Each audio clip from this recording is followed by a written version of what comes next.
Terwyl dit wintervakansie is, en ek aanvaar dat 'n hele klomp van ons Stellenbergers bevoorreg genoeg is om dalk 'n draai in die Kruger Wildtuin te maak, wil ek graag die volgende woorde met julle deel. Psalm 104 is een van daardie psalms wat ons as familie telkens by 'n stil afdraaiplek in die Kruger Wildtuin gelees het, as ons saam met die kinders daar vakansie gehou het. En nie sonder rede nie. Dit is 'n pragtpsalm wat die skoonheid van die natuur se lof besing. En ek is veral mal oor die gedeelte wat vertel van die leeu's wat brul en soek na hul prooi, maar wanneer die son opkom, wegsluip en in hulle skuilplekke gaan lê.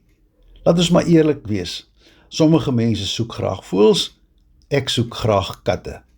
In vandag se tye lê hulle sommer partymal op die lekker warm teerpaaie en onder koeltebome en slaap. Die psalm bly egter vir my kosbaar.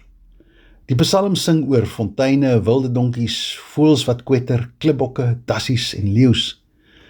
Die psalm praat ook oor die Leviathan in die see.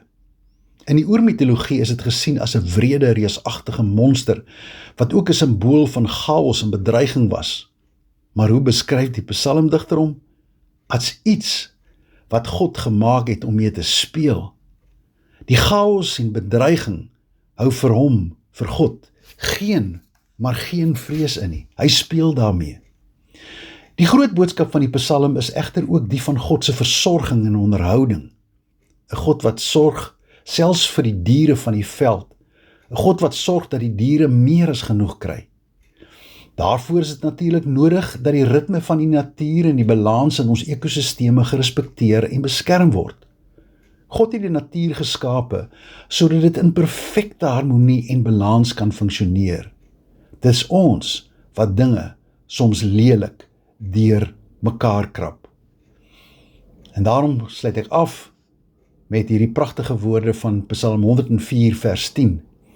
U laat fonteine in die valleie ontspring en tussen die berge deurstroom. Daar kom al die wilde diere drink en die wilde donkies hulle dors les.